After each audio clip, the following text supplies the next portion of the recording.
Hello प्यारे बच्चों, कैसे हैं आप सब। उम्मीद करता हूँ आप सभी अच्छे होंगे और हमेशा अच्छे ही रहें। आज जो बात करने वाले हैं एक फ़िज़िक्स के इम्पोर्टेंट डेरिवेशन की बात करने वाले हैं। इससे पीछे वाला वीडियो था प्यारे बच्चों अवतल पृष्ठ के लिए और ये रहने वाला उत्तल पृष्ठ के लिए। तो ये वीडियो काफ़ी इम्पोर्टेंट है और इन दोनों डेरिवेशनों से बोर्ड परीक्षा में एक क्वेश्चन पूछा जाता है। तो इन दोनों डेरिवेशनों को आप तैयार कर लेते हैं तो मान कर चलें आपके 5 नंबर पक्के हैं। तो करते हैं स्टार्ट आज का वीडियो बिना किसी देरी के।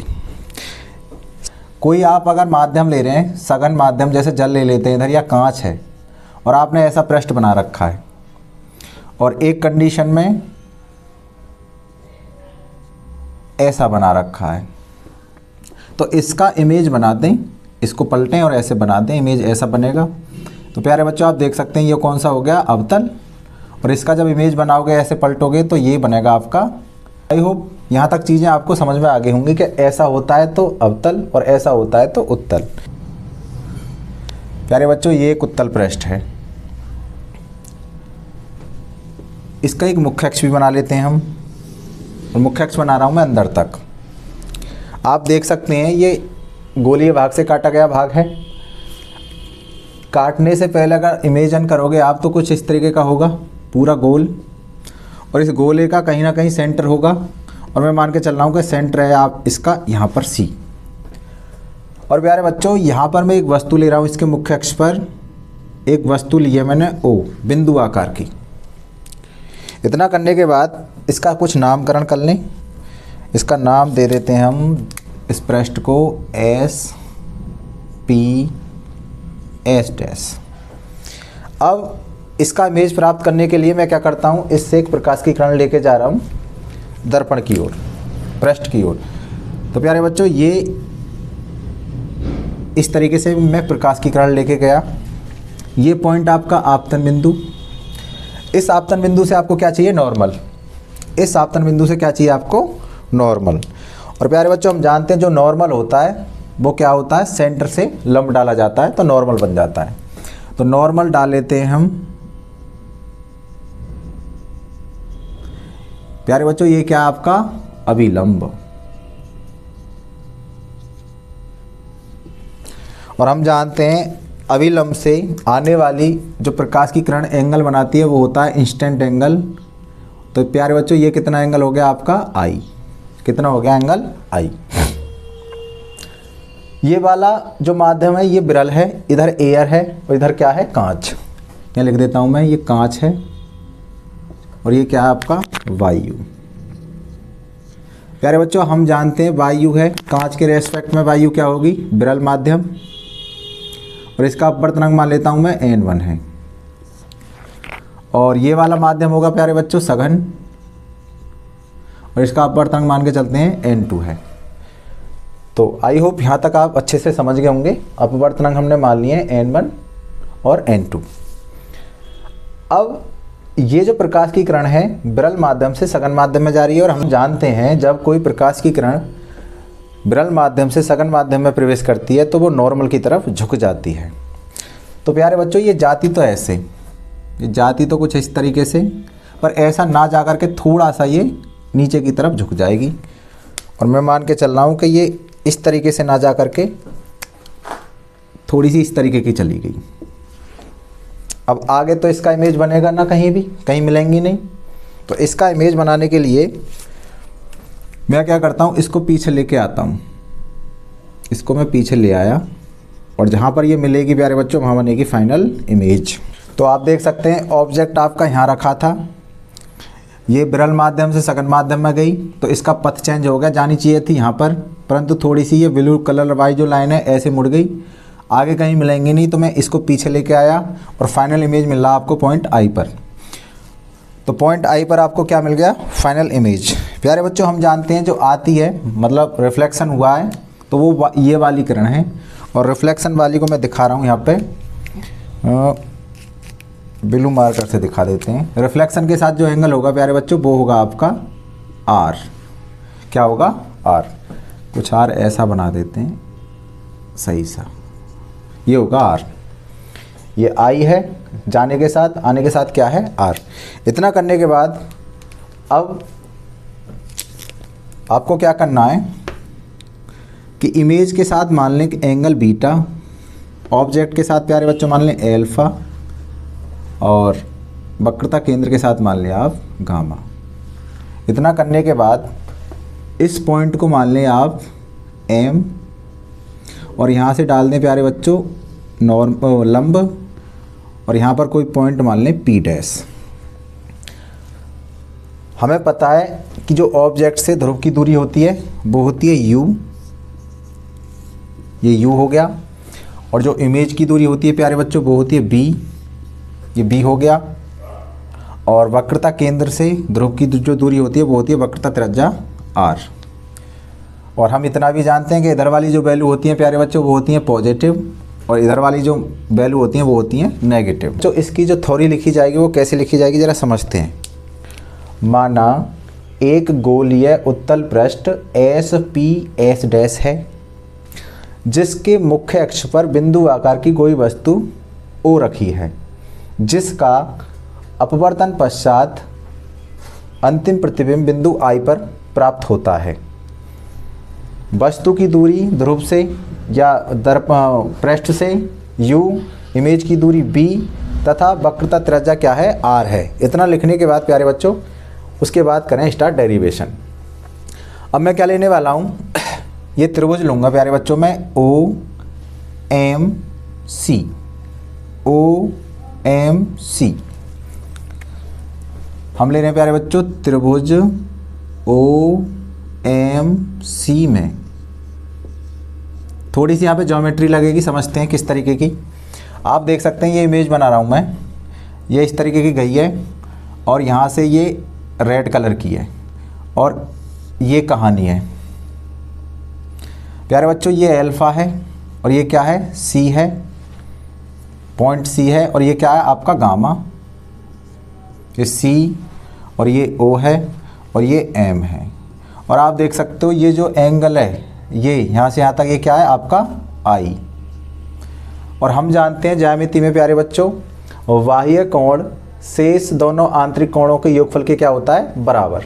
तो OMC में प्यारे बच्चों बाह्य कोण आई है, और आंतरिक कोण क्या आपके एल्फा प्लस गामा। तो यहाँ से आपको आई मिल जाएगा एल्फा प्लस गामा। अब बात करते हैं दूसरे त्रिभुज में। अब मैं लूँगा इस त्रिभुज को IMC।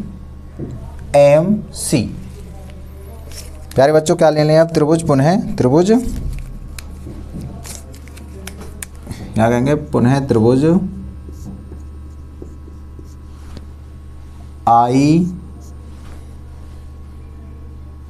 IMC में। ज़रा इसको बनाते हैं, ये कैसा है प्यारे बच्चों, ये है कुछ इस तरीके का आपका, ये आपका I, ये आपका C, ये M, और ये एंगल जो आपको दिखेगा ये R है। I के साथ क्या एंगल, बाह्य एंगल R, ये R हो गया आपका, R ऐसा बना देते हैं, और ये बीटा है आपका, और ये क्या आपका गामा। तो यहाँ से प्यारे बच्चों क्या मिलेगा R equal beta plus gamma. अब इसमें स्नेल का नियम लगाते हैं।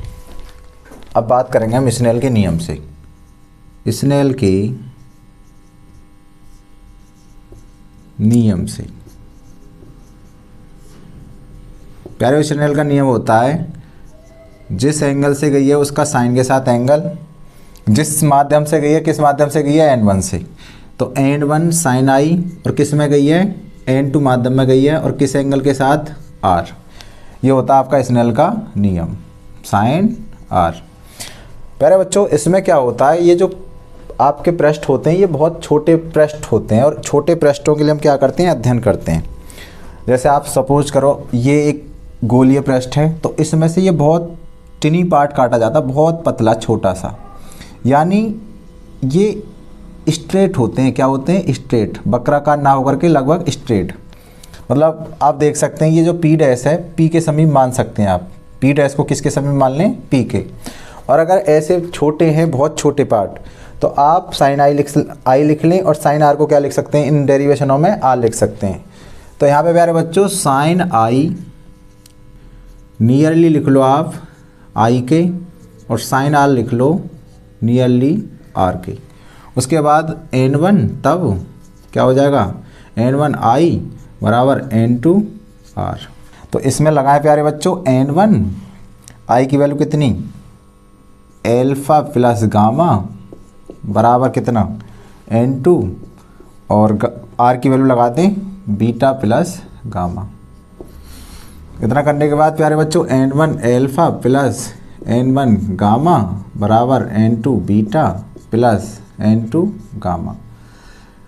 ज़रा देख लूँ कहीं फ्रेम तो ना कटा, हाँ नहीं कटा। इतना करने के बाद इधर ले आए n1 एल्फ़ा, इसे इधर ले आओ माइनस के n2 बीटा, गामा वाले के पार्ट को उधर लेके जाओ तो किसका हो जाएगा माइनस का, तो यहाँ पर आ जाएगा n2 माइनस n1 और इसमें से कॉमन क्या ले लें आप, गामा। इसको समीकरण मान लें आप फर्स्ट। इतना करने के बाद इनकी कोई आवश्यकता है नहीं। प्यारे बच्चों यहाँ से मैं कुछ वैल्यू निकालता हूँ। मैं निकालता हूँ tan एल्फ़ा, tan बीटा और tan गामा। देखो किस तरीके से निकालेंगे हम tan एल्फ़ा, tan एल्फ़ा हम जानते हैं tan थीटा बराबर होता है लंब बटे आधार। लंब प्यारे बच्चों ये है आपका h, मान लीजिए इसे आप, तो सभी के लिए लंब तो यही रहेगा h बटी प्यारे बच्चों एल्फ़ा एंगल है ऑब्जेक्ट के साथ, तो ऑब्जेक्ट की दूरी है u, परंतु ये p डैश, और मैंने अभी बताया था कि p डैश को आप p के समीप मान सकते हैं। ये बहुत टिनी पार्ट होते हैं जो पृष्ठ हैं आपके, तो बटे u, और u कौन सी डायरेक्शन में प्यारे बच्चों, माइनस डायरेक्शन में, तो माइनस के u। इसी तरीके से tan बीटा, tan बीटा प्यारे बच्चों कितना, लंब यही रहेगा आपका, और बीटा इमेज तक की दूरी कितनी है b, माइनस के b ले लिया। इसी तरीके से tan गामा h बटे ये कितनी है r, ये पॉजिटिव ही रहेगी आपकी। इतनी वैल्यू निकालने के बाद इन वैल्यूओं को लगाते हैं समीकरण फर्स्ट में। किस में लगाते हैं, समीकरण फर्स्ट में। पहले प्यारे बच्चों समीकरण फर्स्ट देख लें। समीकरण फर्स्ट से आप क्या लिख सकते हैं, एल्फ़ा को लिख सकते हैं tan एल्फ़ा, और बीटा को लिख सकते हैं आप tan बीटा, और गामा को लिख सकते हैं tan गामा। यहाँ पे लिख देना चूँकि पृष्ठ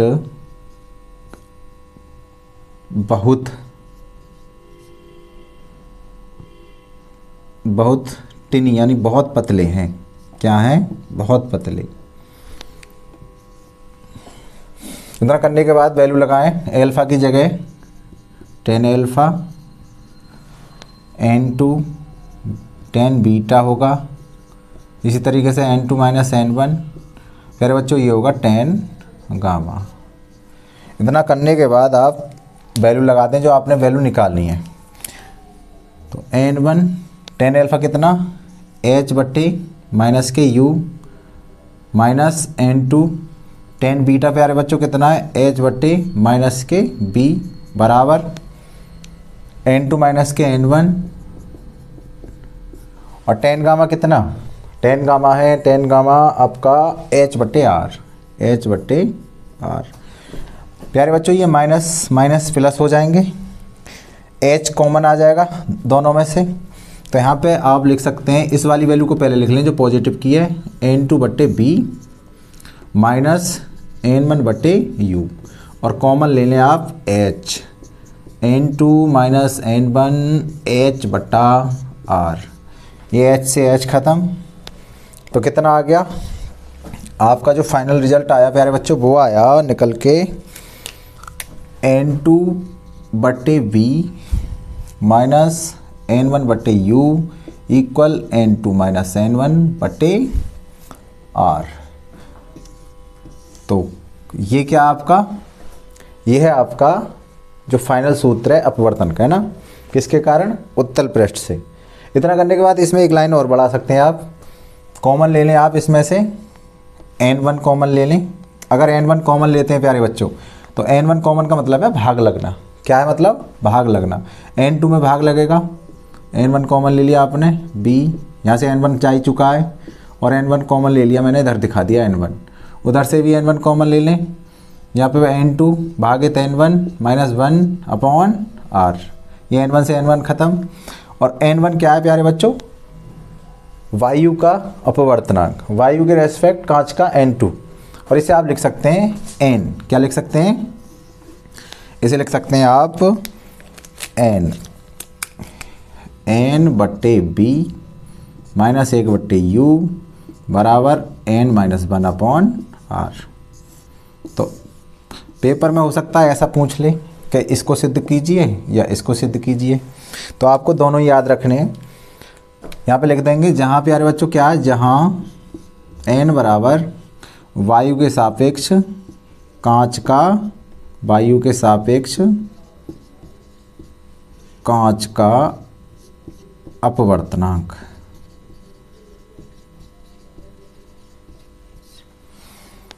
तो प्यारे बच्चों ये था आपका डेरिवेशन। तो आई होप, उम्मीद करता हूँ आपको ये वीडियो पसंद आया होगा। कर सकते हैं और नए हैं तो चैनल को सब्सक्राइब कर सकते हैं। तब तक के लिए धन्यवाद।